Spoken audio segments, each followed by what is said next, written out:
हाँ जी, तो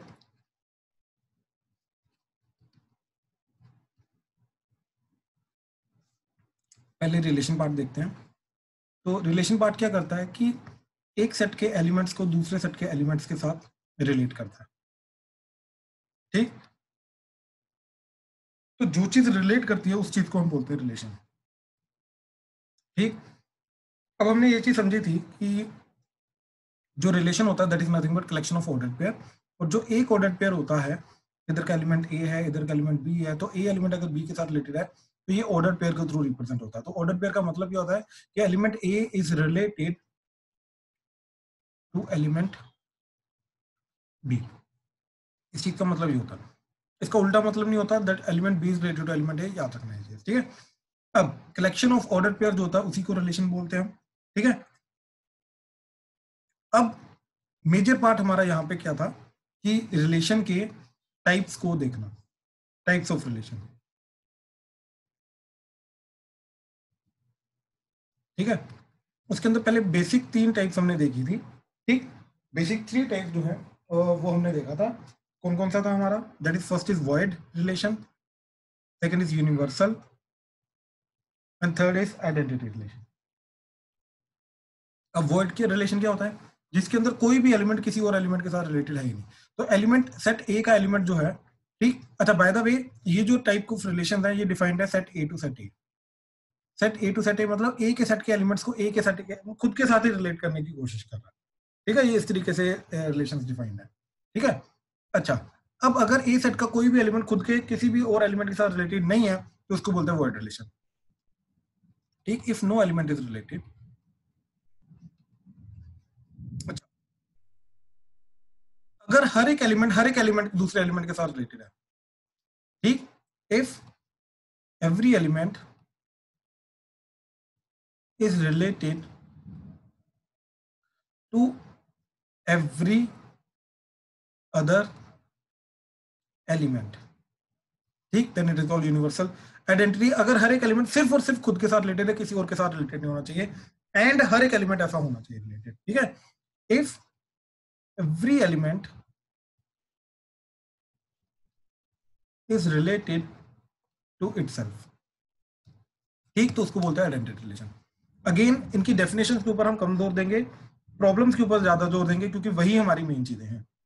ठीक है, तो इसलिए मैं ये चीज जल्दी जल्दी आगे चल रहा हूं। ठीक, देन नेक्स्ट 3 डेफिनेशन और देखी थी जो इक्विवेलेंस रिलेशन के लिए हमारे लिए काम आती है। ठीक, अब इक्विवेलेंस रिलेशन के लिए सबसे पहले क्या आती है? रिफ्लेक्सिव, देन आती है सिमेट्रिक, देन आती है ट्रांजिटिव। ठीक है, रिफ्लेक्सिव, सिमेट्रिक एंड ट्रांजिटिव। अब रिफ्लेक्सिव का मतलब क्या होता है? That each and every element is related to itself.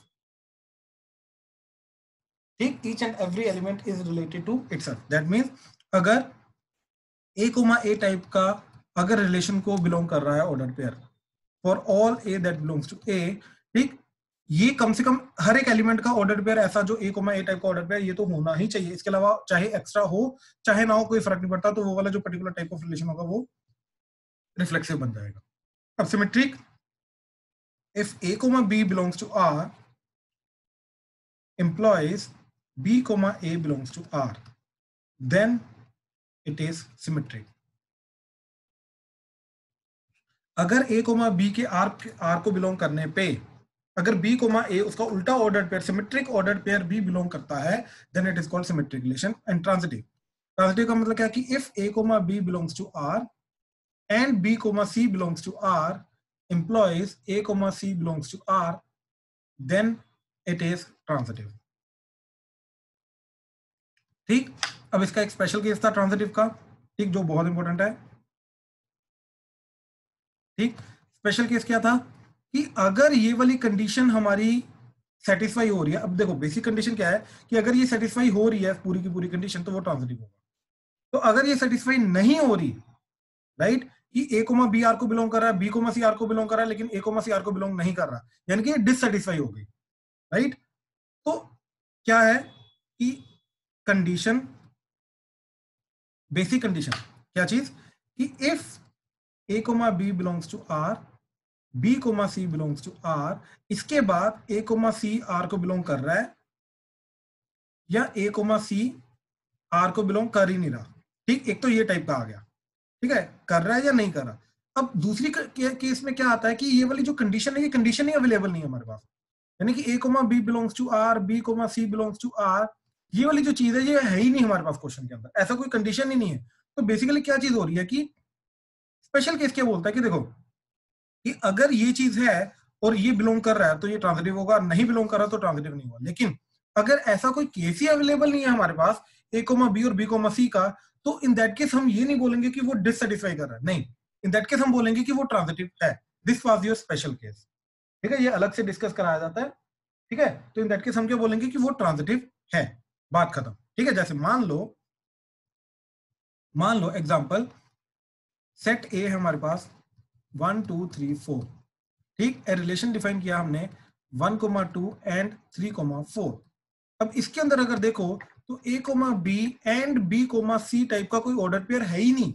A comma b and b comma c type का ऑर्डर पेयर का मतलब क्या है, इसका सेकंड एलिमेंट और इसका फर्स्ट एलिमेंट सेम होना चाहिए, है ही नहीं। इधर एलिमेंट 2 है, इधर एलिमेंट 3 है, इधर एलिमेंट 4 है, इधर एलिमेंट 1 है, तो है ही नहीं। तो इसको हम ट्रांजिटिव बोलेंगे, ठीक है। तो इसको हम ट्रांजिटिव बोलेंगे, क्यों? क्योंकि हमारी ये जो पर्टिकुलर कंडीशन है ये डिससेटिस्फाई नहीं हो रही, सो इट इज ट्रांजिटिव। हाँ जी, प्लीज कंफर्म करो, क्लियर हुआ आम्या, प्यांशु? यस गुड गुड, ठीक है। तो अब हमारा हेलो, यस सर, इसका एक और एग्जांपल दे दो। आगे आएगी भाई, क्वेश्चंस करेंगे हम, ये तो जस्ट मैंने एक क्विक एग्जांपल दिया ना, आगे आएगा, डोंट वरी। ओके। हाँ, अच्छा अब देखो जरा, अब हमारे पास था इक्विवेलेंस रिलेशन। तो इक्विवेलेंस रिलेशन अगर हमें किसी को प्रूव करना है तो हमें उसको रिफ्लेक्सिव, सिमेट्रिक एंड ट्रांजिटिव तीनों उसको प्रूव करना पड़ता था कि ये तीनों के तीनों अगर रिलेशन है तो जाके वो इक्विवेलेंस रिलेशन बन जाएगा, ठीक है। एंड इसके अंदर एक पर्टिकुलर एग्जांपल आती थी हमारी कि सॉरी एक पर्टिकुलर केस आता था इक्विवेलेंस क्लास, ठीक, इक्विवेलेंस क्लास। तो इक्विवेलेंस क्लास इस तरीके से रिप्रेजेंट करते हैं, तो ए एलिमेंट की इक्विवेलेंस क्लास। अब इस चीज का मतलब क्या होता है, we need to find all the other elements जो कि इस ए एलिमेंट के साथ रिलेटेड है through the given relation r. तो वो सारे के सारे एलिमेंट्स जो होंगे उनका सेट जो होगा that is called equivalence relation, sorry equivalence class, ठीक है। तो इस तरीके से वो इक्विवेलेंस क्लास हमारी बन जाती है, ठीक है। अब जैसे देखो एग्जांपल, ठीक है, इसका एग्जांपल देखते हैं।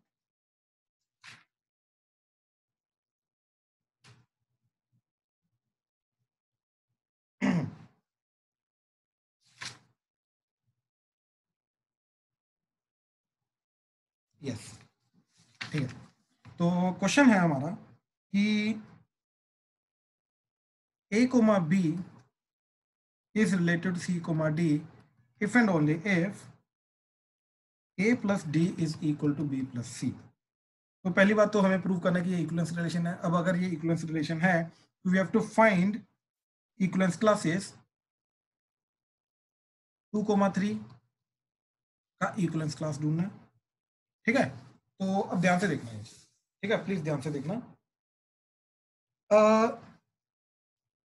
यहां पे क्या चीज हो रही है कि one ordered pair is related to another ordered pair, ठीक है। इसके ऊपर एक स्पेशल क्लास मैंने लगाई थी जिसके अंदर ये चीज समझाने की कोशिश की थी कि एक एलिमेंट का दूसरे एलिमेंट के साथ रिलेट होना that is different kind of relation, एक ऑर्डर्ड पेयर का दूसरे ऑर्डर्ड पेयर के साथ रिलेट होना that is different kind of relation, ठीक है। तो इसके अंदर कंफ्यूज नहीं होना, एक ऑर्डर्ड पेयर जो है वो एज ए एलिमेंट भी एक्ट कर सकता है। तो कहने का मतलब ये चीज है कि एक जो ऑर्डर्ड पेयर है वो दूसरे ऑर्डर्ड पेयर के साथ डेफिनेटली यस रिलेट हो सकता है, ठीक है, इसके अंदर कोई डाउट नहीं है। तो अगर इसको इक्विवेलेंस क्लास प्रूफ करना है सबसे पहले इसका क्या प्रूफ करना पड़ेगा, रिफ्लेक्सिव। अब रिफ्लेक्सिव प्रूफ करने के लिए एक ऑर्डर पेयर को खुद के साथ रिलेट होना है, राइट। अब देखो अगर a comma b is related to a comma b, इसका मतलब क्या है, दैट मींस कि a प्लस, अब देखो जरा मैं क्या करूंगा, c की जगह a डाल दूंगा तो इधर a आ जाएगा, एंड d की जगह b डाल दूंगा तो इधर b आ जाएगा, एंड ये वाला b तो एज इट इज रहेगा। तो देखो क्योंकि a plus b is equal to a plus b, ये ऑब्वियसली ट्रू है, तो हेंस ये वाली चीज ट्रू होगी, that means a comma b is related to a comma b through this relation r, so hence this relation is reflexive, ठीक है। इसके अंदर जैसे मैंने ये चीज बोली है एग्जैक्टली एज इट इज तुम्हें एक इंग्लिश लाइन के अंदर ये वाली लाइन पूरी की पूरी लिखनी है। क्या चीज कि since a plus b is equal to a plus b, therefore a plus b ordered pair is related to a plus b ordered pair through this relation R. ठीक है. Then second is symmetric. Second is symmetric. अब symmetric relation को हम कैसे prove करते हैं कि हमें था कि if a, b belongs a, b is related to c, d, this is given. ठीक. अब अगर ये गिवन है तो इसका मतलब ये है कि a plus d is equal to b plus c, this is given. अब हमें प्रूव क्या करना है? हमें प्रूव करना है कि c, d is also related to a, b. उल्टा. तो अब अगर c, d को a plus b के साथ रिलेटेड होना तो इसका मतलब ये है कि a की जगह c डाल दो, तो इस चीज के अंदर a की जगह c डाल दो यानी कि c आ जाएगा. b की जगह d डाल दो तो इधर d आ गया. c की जगह a डाल दो तो इधर c आ गया. एंड a की जगह c डालना है एंड c की जगह a डालना है, c की जगह a डालना है, सॉरी. ठीक है. एंड d की जगह b डालना है, इधर b आ गया. राइट. अब ध्यान से देखो क्योंकि ये चीज तो इसी का उल्टा लिखा हुआ है, दैट्स इट. तो क्योंकि ये ट्रू है, hence this is true, hence this is true. So if a, b is related to c, d, its opposite part, that is c, d is also related to a, b, hence it is symmetric. ठीक है. Then आ गया transitive. Transitive और simple है लेकिन जानने में complex जाता है. ठीक है. ध्यान से देखना. ट्रांजिटिव के लिए तीन ऑर्डर पे लेके जाएंगे, a, b, c, d, e, f. Now transitive के लिए ये गिवन है कि yes these two are related, yes these two are related. Now if these two are related इसका मतलब क्या है कि अच्छा बाय द वे ये लिखा क्या हुआ है? ये क्या लिखा हुआ है कि दोनों के एक्सट्रीम का सम एंड दोनों के मीन्स का सम बराबर है. a plus d is equal to b plus c. दोनों के बाहर वाले चीजों का सम एंड दोनों के अंदर वाले एलिमेंट्स का सम बराबर है. तो अगर ये दोनों रिलेटेड है तो इसका मतलब क्या है? a plus d is equal to b plus c. अब ये दोनों रिलेटेड है तो इसका मतलब क्या है? c plus f is equal to d plus e. अब इन दोनों को ऐड कर दो. ठीक. तो दोनों को ऐड करके क्या बना? a plus d plus c plus f that is equal to b plus c plus d plus e.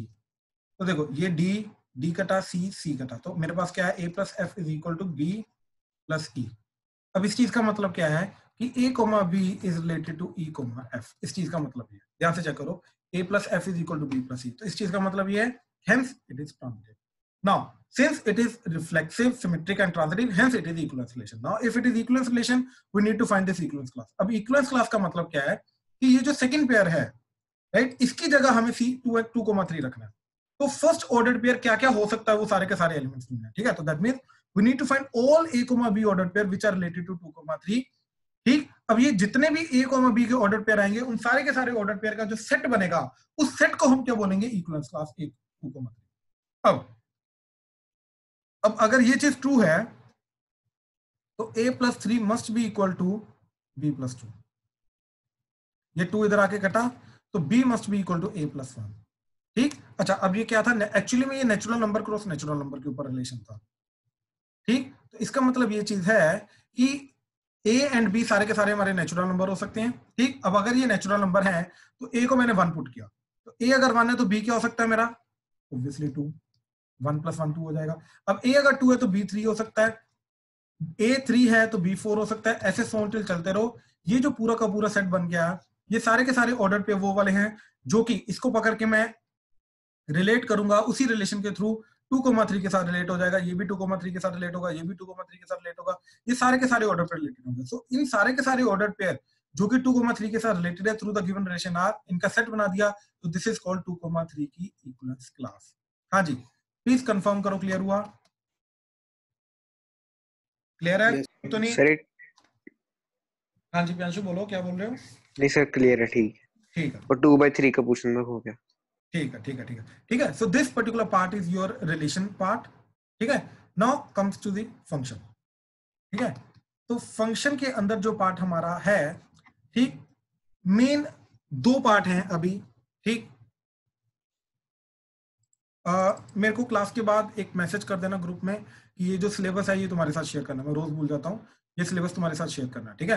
अब ध्यान से देख लो, सिर्फ 1 function and onto function जो है ये है तुम्हारे सिलेबस में. सर इनकी इसके इस चैप्टर के लिए 2 एक्सेस आनी ना, पहली तो. किस चैप्टर की? वो मैं कंफर्म करता हूँ. Okay sir. ठीक है. वो मैं कंफर्म करता हूँ. बट यस, इसके अंदर जो तुम्हारा पार्ट अवेलेबल है, ठीक, वो मैं पीडीएफ तुम्हारे साथ मेरे को मैसेज कर देना, मैं शेयर कर दूंगा. दिस इज अ पार्ट जो हमें सिलेबस में करना है। तो वन वन फंक्शन प्रूव करना है, ऑन टू फंक्शन प्रूव करना, और साथ में अगर देखा जाए बाइजेक्टिव प्रूव करना, वो चीज है अभी हमारे सिलेबस में, ठीक है। इसके अलावा composite function and inverse function को जो था वो चीज हटा दी गई है। अब आ जाओ, कोई भी फंक्शन अगर हमें दे रखा है, ठीक, f of x y equal to f of x, पहली बात तो फंक्शन की डेफिनेशन देख लेते हैं, ठीक है, जो बेसिक डेफिनेशन हमारी। अब बेसिक डेफिनेशन क्या बोलते हैं फंक्शन की? Relation is a function for which every element of codomain, for which every element of domain is related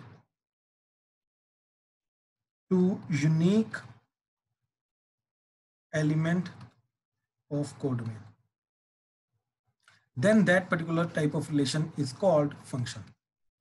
Then that relation is called function. क्या है बेसिकली, क्या बोल रहा है कि एक टाइप का रिलेशन, ठीक, जिसके अंदर रिलेशन क्या करता है, एक सेट के एलिमेंट्स को दूसरे सेट के एलिमेंट्स के साथ रिलेट करता है, ठीक है। अब ये वाला जो रिलेशन है ये फंक्शन कब बन जाएगा? जब पहली बात तो डोमेन के हर एक एलिमेंट को रिलेट करेगा, कोई भी इधर एलिमेंट अनरिलेटेड नहीं रहना चाहिए, मतलब फंक्शन के अंदर इनपुट दिया तो उसका आउटपुट नहीं आ रहा, ऐसा काम नहीं होना चाहिए। एंड हर एक एलिमेंट जो है वो यूनिक एलिमेंट के साथ रिलेटेड होना चाहिए, एक से ज्यादा एलिमेंट के साथ एडिटिव रिलेटेड नहीं होना चाहिए। मतलब अगर इस टाइप से हुआ, राइट, तो ये जो चीज है ये फंक्शन नहीं होगी, ये फंक्शन नहीं होगी। अच्छा, इन केस अगर ऐसा हुआ,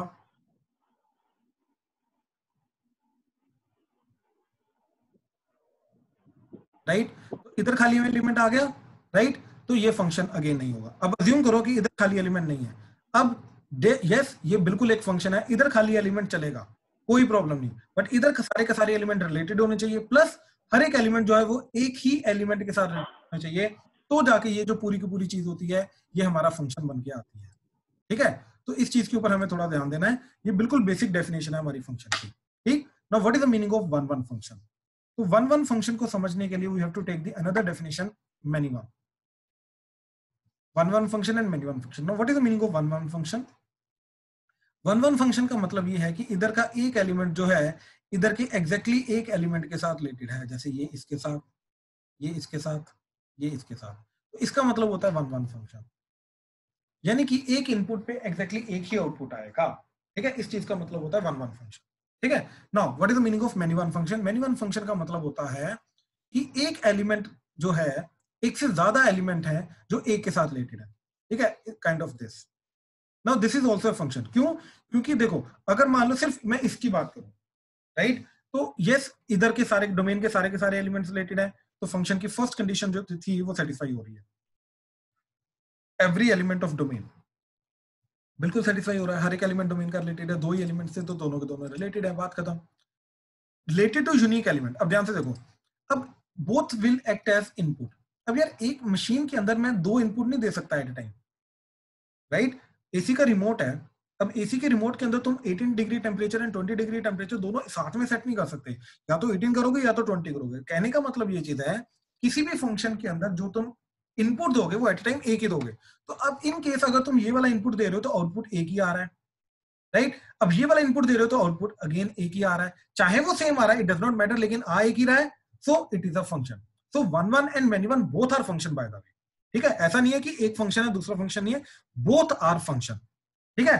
तो अब what we need to do is we need to differentiate between both the function, that is कौन सा वन वन फंक्शन है कौन सा मेनी वन फंक्शन है। इसके लिए बेसिक एक मेथड हमने किया था, क्या कि अगर f of x1 equal to f of x2 करके अगर हमारे पास रिलेशन में एट द एंड अगर हमारे पास रिजल्ट मिल रहा है x1 equal to x2 is the only relation by the way, इसके अलावा और कोई x1 x2 में रिलेशन नहीं मिल रहा, then it is one one function. If you are getting more than one relation, यानी कि x1 इक्वल टू x2 के अलावा कोई और भी रिलेशन अगर हमें मिल रहा है, then it is many one function. ये इसका बिल्कुल बेसिक मेथड है, इसके अलावा और कोई मेथड हमें नहीं देखना, ठीक है, बहुत बेसिक मेथड है, ठीक। अच्छा, एक और चीज कि अगर हमें किसी भी फंक्शन को मेनी वन प्रूव करना है, ठीक, तो हमें एक एग्जांपल से कर सकते हैं, ये भी चीज याद रखना, ठीक है।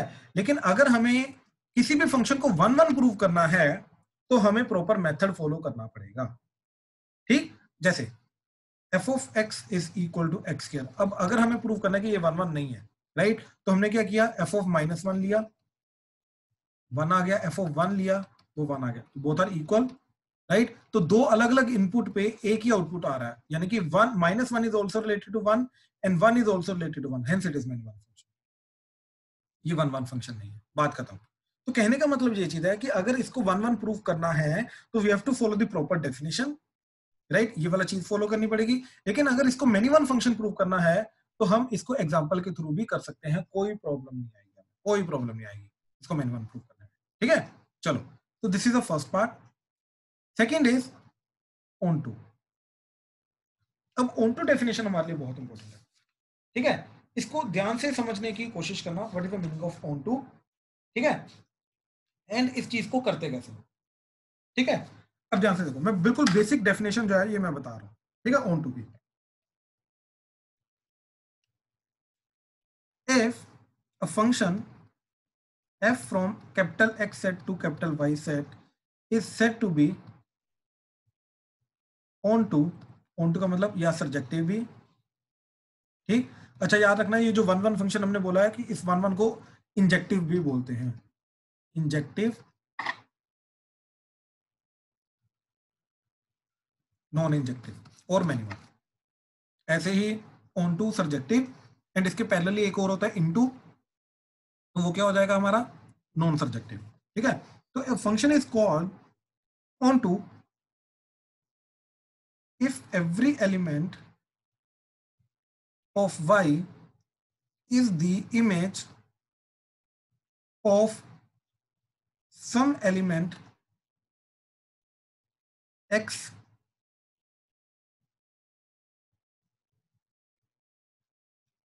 which are related using function f, ठीक। that is for every y that belongs to capital Y there exists an element x that belongs to x such that f of x is equal to y। अब इस चीज का मतलब क्या, इस चीज का सिंपली मतलब ये चीज है कि जो x सेट के एलिमेंट्स को हम y सेट के एलिमेंट्स के साथ रिलेट कर रहे हैं, ठीक। अगेन हमारे पास एक सेट है x, एक सेट है y, तो y सेट के हर एक एलिमेंट जो है ये किसी ना किसी एलिमेंट के साथ रिलेटेड होना चाहिए। तो इधर बेसिकली कोई भी खाली एलिमेंट नहीं होना चाहिए, ऐसा नहीं होना चाहिए इधर एक ऐसा एलिमेंट है जो रिलेटेड ही नहीं है किसी भी एलिमेंट के साथ x के, ऐसा नहीं होना चाहिए। नाउ अगर ऐसा है कि अगर इधर कोई ना कोई ऐसा एलिमेंट है, राइट, मतलब कोई भी ऐसा एलिमेंट नहीं है, ठीक, जो कि किसी ना किसी और एलिमेंट के साथ रिलेटेड नहीं है, तो इन दैट केस हमारा क्या जाएगा, ऑन टू, ठीक। कोई भी ऐसा एलिमेंट नहीं है, मतलब इन शॉर्ट कहने का मतलब ये चीज है कि इधर के सारे एलिमेंट्स रिलेटेड है किसी ना किसी एलिमेंट के साथ, ठीक है। तो इन दैट केस वो वाला जो पर्टिकुलर चीज है वो क्या बन जाएगा, ऑन टू बन जाएगा। नाउ अगर इधर कोई ना कोई खाली एलिमेंट बैठा है जिसका कोई भी प्री इमेज नहीं है, यानी कि ये वाला एलिमेंट जो है ये किसी भी एलिमेंट का इमेज है ही नहीं, राइट। तो अगर ऐसी चीज है तो इन दैट केस ये वाला जो पर्टिकुलर सेट है, ये जो पर्टिकुलर फंक्शन है, ये फंक्शन हमारा क्या बन जाएगा, इनटू फंक्शन, ठीक है। अब इस चीज को प्रूव करने के लिए हम क्या करते हैं, ठीक है, ध्यान से देखना।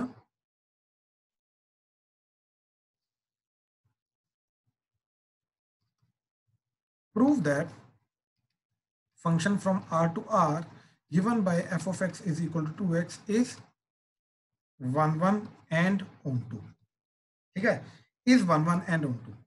तो अब इस चीज को करने के लिए हम क्या करते हैं, ठीक।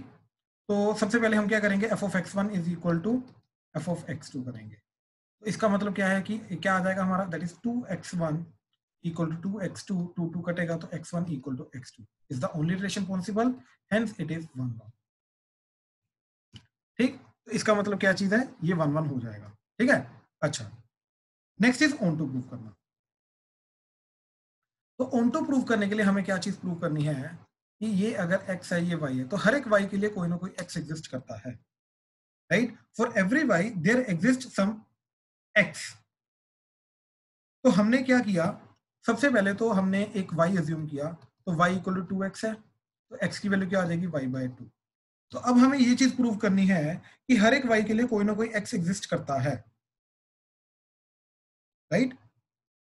अब हम क्या करेंगे, f of x is equal to y निकालने की कोशिश करेंगे, और इस पर्टिकुलर x के लिए तो हमने क्या किया, इस पूरे फंक्शन की जो डेफिनेशन है, राइट, इस पूरे फंक्शन की डेफिनेशन के लिए हमने क्या यूज कर लिया, f ऑफ y/2, जो x की वैल्यू थी y/2 ये यूज कर ली। अब जैसे ये चीज यूज करेंगे तो हमारा क्या चीज बन जाएगी, ये ट्वाइस ऑफ y हो जाएगा। तो ट्वाइस ऑफ y का मतलब क्या है, ट्वाइस ऑफ y/2, ये कटेगा तो y आ गया। अब इस चीज का मतलब ये है कि हर एक इनपुट के लिए कोई ना कोई आउटपुट आएगा, यानी कि हर एक x के लिए कोई ना कोई, हर एक y के लिए कोई ना कोई x है। तो अगर ये चीज है तो ये चीज क्या बन जाएगी, हमारी ऑनटू फंक्शन, ठीक है। अच्छा, अब अगर हमारे पास कोई ऐसा चीज है जिसके अंदर हमें सर हाँ जी, हाँ जी, सर दोबारा समझा दो ऑनटू वाला। तो देखो ऑनटू वाले पार्ट के लिए हमें क्या करना है, ठीक है, अगेन ध्यान से समझने की कोशिश करना कि हमें ये प्रूव करना है कि हर एक y के लिए कोई ना कोई x एग्जिस्ट करता है, ठीक है। हर एक y जो कि आउटपुट में आ रहा है, कोड में आ रहा है, उसके लिए कोई ना कोई x एलिमेंट एग्जिस्ट करता है कैपिटल X सेट में, बात समझे। Yes sir. अच्छा, इसके लिए हमने क्या किया, ये इसका मेथड क्या है करने का, इसके लिए हमने क्या किया, सबसे पहले एक एलिमेंट ले लिया y equal to f of x, ठीक, एक y ले लिया जो कि इस पर्टिकुलर एलिमेंट का आउटपुट आ रहा है, राइट। तो अब हमने ये बोला कि ये जो y है ये इक्वल टू 2x होगा अकॉर्डिंग टू दिस डेफिनेशन, क्योंकि y एलिमेंट जो है इस x एलिमेंट के साथ रिलेटेड है, राइट। तो y equal to x 2x होगा, तो यहां से क्या बना हमारा x इक्वल टू y/2 आ गया ना। Yes sir. फिर हमने f ऑफ x निकालने की कोशिश की, अब f ऑफ x निकाल के हमारा क्या आ गया, y, बात समझे, f ऑफ x निकालने की कोशिश की। f ऑफ x का मतलब क्या है, x की जगह y/2 डाला तो f ऑफ y/2 निकालने की कोशिश की। f ऑफ y/2 अपने आप क्या चीज बन के आ गई, y चीज बन के आ गई, बात समझ में आई, अपने y चीज बन के आ गई। इसका मतलब क्या चीज है कि इस पर्टिकुलर y के लिए एक ऐसा x एग्जिस्ट करता है, ठीक। इधर मान लो y को मान लो मैंने 4 पुट किया, तो कहने का मतलब ये चीज है y इक्वल टू 4 के लिए x इक्वल टू 2 एग्जिस्ट करेगा इस पर्टिकुलर रिलेशन के अकॉर्डिंगली। ध्यान से देखो, अगर मैंने y को 4 पुट किया तो इसके अकॉर्डिंगली x की वैल्यू क्या आ जाएगी 2, यानी कि इस y के लिए इस y4 के लिए x2 एग्जिस्ट करता है, सच दैट क्या हो जाएगा, f of 2 is equal to 4 हो जाएगा, हाँ जाना। Yes sir. तो इसका क्या मतलब हुआ कि 4 का कोई ना कोई x है, y इक्वल टू 4 का कोई ना कोई x है, बात समझ में आई। वही तो हमने प्रूव करना था कि हर एक y का कोई ना कोई x है। ये तो मैंने जस्ट एग्जांपल के थ्रू समझाने की कोशिश की ना, तो ये चीज एग्जांपल के थ्रू समझने की कोशिश करो, एग्जांपल के थ्रू बहुत अच्छे समझ में आती है, ठीक है। अब अज्यूम करो y को मैंने 6 लिया, तो y इधर 6 पुट करके x की वैल्यू क्या आ जाएगी 3, राइट। अब कहने का मतलब ये चीज है, अब मैं f ऑफ 3 निकालने की कोशिश करूंगा, f ऑफ 3 अपने आप क्या आ जाएगा, ध्यान से देखो, f ऑफ 3 क्या आ जाएगा, इसके अंदर पुट किया f ऑफ 3 क्या आ गया 6। इसका मतलब ये है कि f ऑफ 3 अगर 6 आ रहा है तो इसका मतलब ये है कि y6 के लिए x3 एग्जिस्ट करता है y। ऐसे ही हर एक y के लिए y/2 एलिमेंट और x एलिमेंट एग्जिस्ट करता है, such that f of x equal to y हो जाएगा। तो दैट मींस हर एक y का कोई ना कोई x एग्जिस्ट करेगा। समझ में आया? यस सर, क्लियर है। ठीक है ना। तो ये थोड़ा सा कंफ्यूजिंग होता है, ये डेफिनेटली पहली बार जब हमने किया था तब भी कंफ्यूजिंग था, डेफिनेटली ये कंफ्यूजिंग होता है, जब तक इसका बिल्कुल बेसिक वाला पार्ट समझ नहीं आता तब तक कंफ्यूजिंग रहता है। नहीं समझ में आ रहा प्लीज दोबारा बता दो, मैं दोबारा बता दूंगा, कोई प्रॉब्लम नहीं है, ठीक है। दोबारा बता देना, तो जब रिवीजन करोगे तुम लोग तो प्लीज दोबारा बता देना इन केस नहीं समझ में आएगा, ठीक है। तो दिस इज अ पार्ट। अब अगर हमें किसी भी फंक्शन को बाइजेक्टिव प्रूव करना है तो बाइजेक्टिव प्रूव करने के लिए क्या करना पड़ेगा, उसको 1 भी प्रूव करना, ऑन टू भी प्रूव करना, दैट्स इट, ठीक है। तो this is the total chapter हमारा function and relation and function, ठीक है, जो अभी हमारे सिलेबस में, दैट्स इट, ठीक है। चलो अब नेक्स्ट, हाँ जी सर वो फॉग ऑफ कट गया है। हाँ, कॉम्पोजिट फंक्शन नहीं है अभी, मैंने ऊपर जस्ट दिखाया तुम्हें, 1 एंड ऑन टू फंक्शन है, कॉम्पोजिट फंक्शन इनवर्स फंक्शन नहीं है, फॉग ऑफ भी नहीं है, एफ इनवर्स जो निकालते थे वो भी नहीं है, ठीक है, ये दोनों चीजें हट चुकी हैं, ठीक है। बट स्टिल एक बार पढ़ के जरूर जाना, इन केस अगर ऊपर नीचे से डाल दिया, वैसे डालेंगे नहीं, ठीक है, इन केस अगर स्टिल डाल भी दिया स्कूल वालों के मतलब डाल सकते हैं, ठीक है, तो फिर भी एक बार पढ़ लेना, बहुत इजी वाला पार्ट है, ठीक है। अच्छा, अब नेक्स्ट पार्ट हमारा क्या है, next part is that we will try to do the questions, ठीक है। इसके लिए दो पार्ट्स में क्वेश्चन करेंगे हम। फर्स्ट इज योर होमवर्क के थ्रू, तो होमवर्क जो रहेगा वो सारा का सारा प्रीवियस ईयर क्वेश्चंस के बेसिस पे रहेगा।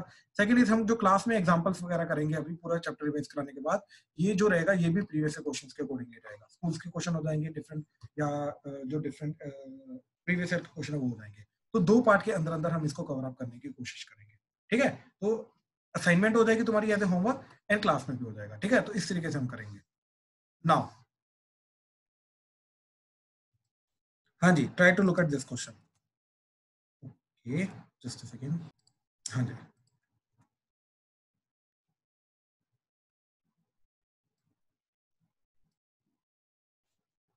हाँ जी, ये क्वेश्चन पे देखो जरा, ठीक है। क्या बोल रहा है, show that the relation are defined on set A of all the triangles. तो सेट ए के अंदर क्या आ रहा है, बेसिकली ऑल ट्रायंगल्स, जितने भी आड़े टेढ़े ऊपर नीचे छोटे मोटे सारे के सारे triangle, equilateral, isosceles, scalene, right angle, सारे आ रहे हैं, ठीक है।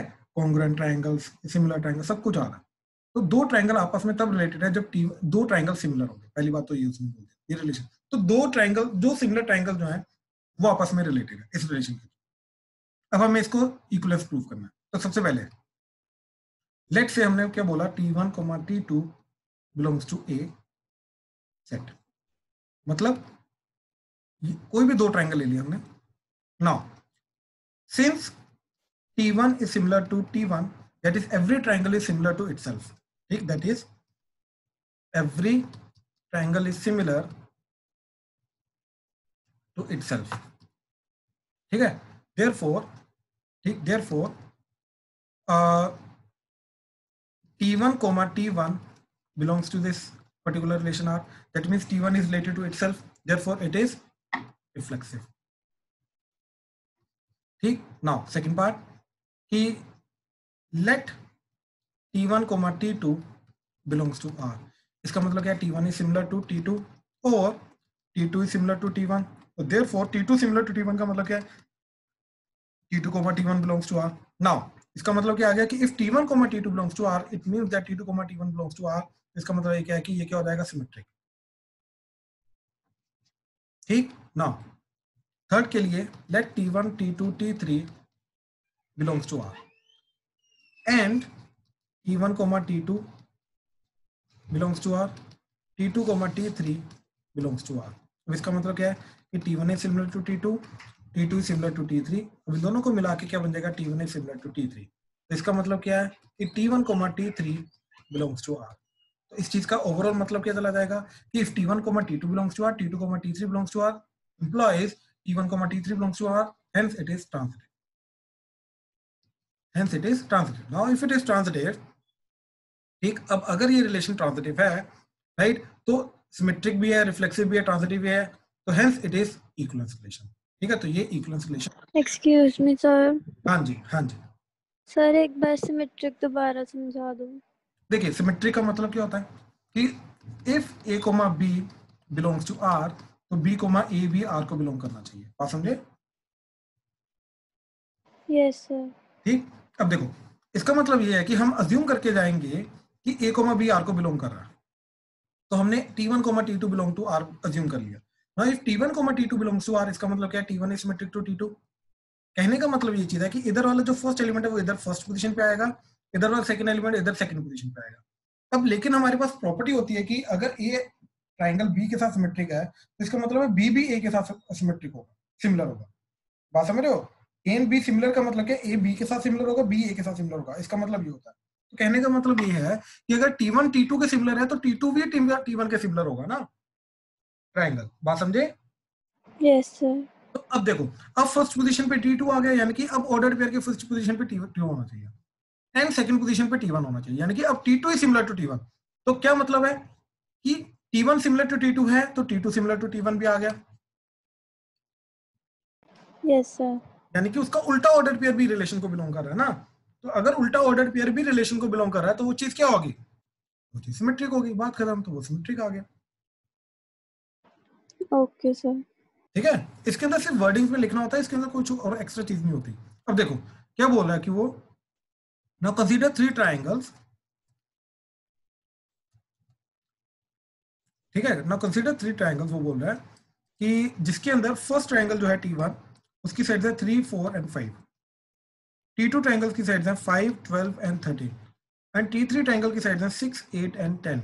अब क्लियरली मेरे को दिख रहा है T1 और T2 की साइड्स का रेशियो इक्वल है, 3/6 is equal to 4/8 is equal to 5/10, right. और इन दोनों का आपस में रेशियो इक्वल नहीं है। तो कहने का मतलब ये क्या है कि T1 is related to T3 but not related to T2।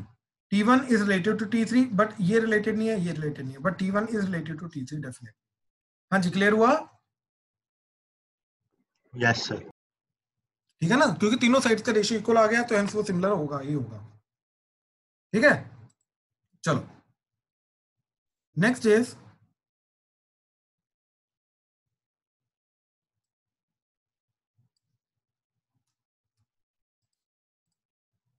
एक सेम टाइप का जा रहा है बट रिलेशन थोड़ा सा अलग है। ठीक है, तो क्या चीज बोल रहा है वो कि एक second, let me increase the font size. हाँ जी, ये हाँ जी, तो क्या बोल रहा है वो कि अगेन एक ऑर्डर पेयर जो है A, B is related to C, D ordered pair if and only if AD into B plus C is equal to BC into A plus D। अब इसको पहले सिंप्लीफाई करते हैं। AD को cross multiply करके नीचे लेके गए, BC को क्रॉस मल्टीप्लाई करके नीचे लेके आए, तो B plus C by BC is equal to A plus D by AD।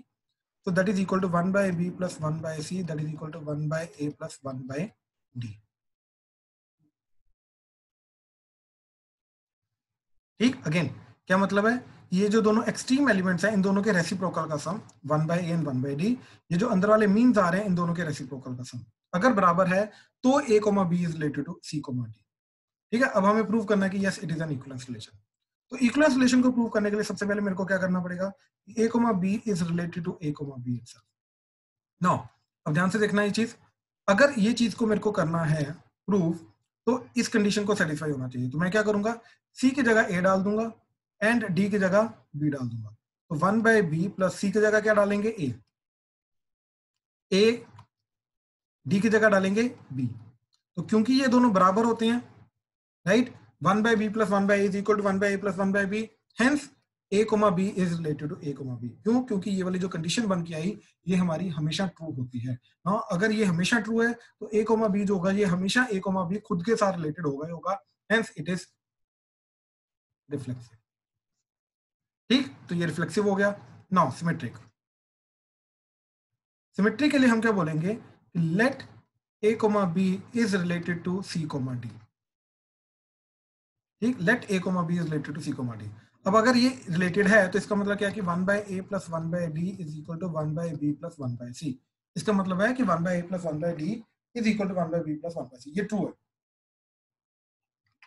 Now अगर ये चीज ट्रू है, ठीक, तो इसका मतलब ये है कि इसको इधर ले आओ, इसको इधर ले आओ, तो याद आएगा 1 by C plus 1 by B is equal to 1 by D plus 1 by A। ठीक, अब ध्यान से देखो, अब ये एक्सट्रीम एक्ट करेंगे, ये एक्सट्रीम एक्ट करने का मतलब क्या है कि ध्यान से देखो, अब A यहाँ पे जो एलिमेंट आ रहा है वो इधर फर्स्ट में एलिमेंट आएगा, तो अब C आ रहा है इधर, तो इधर फर्स्ट में C आ जाएगा, राइट। अब जो इधर एलिमेंट आ रहा है वो इधर एलिमेंट आएगा, तो इधर एलिमेंट आ रहा है D, तो इधर आ जाएगा C, D, that is related to A, B आ जाएगा। तो अगर ये कंडीशन ट्रू है, इस कंडीशन का मतलब क्या है कि C, D is related to A, B। ठीक, पोजीशन वाइज सब कुछ हो रहा है, ये चीज याद रखना, पोजीशंस यहाँ पे मैटर कर रही है। ठीक है, तो now if A, B is related to C, D implies C, D is related to A, B, इसका मतलब क्या है कि ये सिमेट्रिक होगा। ठीक है, ट्रांजिटिव वाला तो और ज्यादा सिंपल है, इसके लिए 3 ऑर्डर पेयर लेके जाएंगे, A, B, C, D, E, F। Now अगर ये दोनों रिलेटेड है तो इसका मतलब है 1 by A plus 1 by D is equal to 1 by B plus 1 by C। ये दोनों अगर आपस में रिलेटेड है तो इसका मतलब है 1 by C plus 1 by F is equal to 1 by D plus 1 by E। ठीक, इन दोनों को ऐड कर दिया, ऐड करके क्या चीज जाएगी, 1 by A plus 1 by D plus 1 by C plus 1 by F is equal to 1 by B plus 1 by C plus 1 by D plus 1 by E। 1/d कटा, 1/c कटा, 1/a plus 1/f is equal to 1/b plus 1/e। इस चीज का मतलब क्या है कि अच्छा, इस चीज का मतलब क्या चीज आएगी तुम्हारी, ये दोनों एक्सट्रीम वेक्टर करेंगे, ये दोनों मीन वेक्टर करेंगे। इस चीज का मतलब है a, b is related to e, f। इसलिए a एंड f का ये चीज रेसिप्रोकल का sum and b and e का रेसिप्रोकल का सम बराबर आ रहा है, इसलिए ये चीज रिलेटेड है, हेंस इट इज ट्रांजिटिव। यानी कि ये दोनों आपस में रिलेटेड है, hence it is transitive, hence it is equivalence relation. हाँ जी, प्यांशु क्लियर हुआ? Yes sir. Good good. Priyal clear है?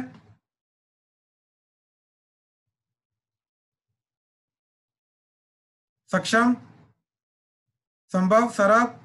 सर एक डाउट था। बोलो बोलो प्लीज।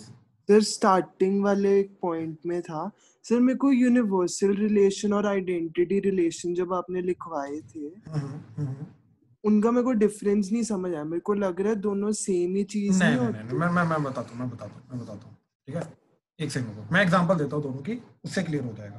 ठीक है, देखो बेसिकली यूनिवर्सल का मतलब क्या होता है कि ए सेट है, मान लो 1 2 3 4। अब रिलेशन जो होता है, पहली बात तो ये ए टू ए होता है, मतलब ए सेट के एलिमेंट्स को ए सेट के एलिमेंट्स के साथ रिलेट करना। ठीक है, अब ये रिलेशन एग्जांपल दे रहा हूँ, ठीक है, किस टाइप का रिलेशन होगा तो वो यूनिवर्सल होगा। ठीक है, तो जैसे मान लो a, b आर के अंदर such that a minus b का mod is greater than equal to 0। Clear है? Yes sir. राइट, अब ध्यान से देखो, इसके अंदर कोई भी दो ऑर्डर पेयर उठाओ, इसके अंदर डालो, ये हमेशा सेटिस्फाई करेगा। इसका मतलब ये चीज है कि अगर ये a है, ये a है, राइट, 1 2 3 4 1 2 3 4, तो 1 का 1 के साथ ऑर्डर पेयर भी सेटिस्फाई करेगा, 1 2 का ऑर्डर पेयर, 1 3 का, 4 1 4 का, 2 1 2 2 2 3 2 4, 3 1 3 2 3 3 3 4, 4 1 4 2 4 3 4 4, ये सारे के सारे 16 ऑर्डर पेयर को सेटिस्फाई करेगा। हाँ या ना? यस सर, समझ आ गया, वो मेरे को कंफ्यूजन हो गई। राइट, लेकिन अगर हर एक एलिमेंट सिर्फ खुद के साथ रिलेटेड है, राइट, 1 1 के साथ, 2 2 के साथ, 3 3 के साथ, 4 4 के साथ, वही जाके वो क्या रहेगा, आइडेंटिटी। ठीक, एंड ये रहेगा यूनिवर्सल। अदरवाइज बात समझे ना, यूनिवर्सल में तो हर एक एलिमेंट सबके साथ रिलेटेड होना चाहिए, that is the major difference. ठीक है, हाँ जी, क्लियर हुआ? चलो यस। ठीक ठीक ठीक ठीक ठीक ठीक है, चलो अब एक काम करते हैं। ठीक, देखो इसके अंदर रिवीजन के अंदर ना मेजर हेल्प तुम्हारी तभी हो पाएगी जब तुम सिंसियरली थ्योरी को रिवाइज करोगे। ठीक, थ्योरी को रिवाइज करते करते तुम्हारा, अब मैं काम क्लियर कर देता हूँ प्लीज, ठीक है, ध्यान से सुनना। You have to make short notes revision के अंदर। Do the revision short notes का मेथड मैंने तुम्हें ऑलरेडी बता दिया हुआ है। प्लीज इंटीग्रेशन के शॉर्ट नोट्स मेरे को सेंड करो, मैं वेरीफाई कर दूंगा। ठीक है, अगेन इस चैप्टर के तो वैसे भी शॉर्ट नोट्स बहुत छोटे बनेंगे, हो सकता है हाफ A4 साइज पेज में ही तुम्हारे सारे के सारे नोट्स आ जाए। तो एक तो तुम्हें बनाना शॉर्ट नोट्स जो कि तुम्हें एग्जाम्स में हेल्प करेगा क्विक रिवीजन के लिए। ठीक है, एक तुम्हें बनाना शॉर्ट नोट्स, सेकंड इज जो मैं असाइनमेंट दूंगा अभी, ठीक, वो तुम्हें करनी है, दैट्स इट। ठीक, जब तुम शॉर्ट नोट्स बनाओगे अपने आप ही फुल चैप्टर की रिवीजन तुम्हारी खुद ब खुद हो जाएगी। उसके बाद असाइनमेंट करना, you are done, that's it. सिर्फ इतना काम है तुम्हारा करने के लिए। ठीक है, अब कल हम आते ही सबसे पहले जो आज की असाइनमेंट होगी पहले वो डिस्कस करेंगे, थ्योरी में कोई डाउट आ रहा है पहले वो करेंगे, उसके बाद जो नेक्स्ट टॉपिक है उसको पकड़ेंगे। और कल का टॉपिक वैसे भी बहुत छोटा है हमारा, दैट इज आईटीएफ, उसकी तो वैसे भी फर्स्ट एक्सरसाइज ही आनी है अभी, इसके अलावा और कुछ नहीं आना क्योंकि प्रॉपर्टी सब कुछ एलिमिनेट हो गया। ठीक है, चलो we are done for the day.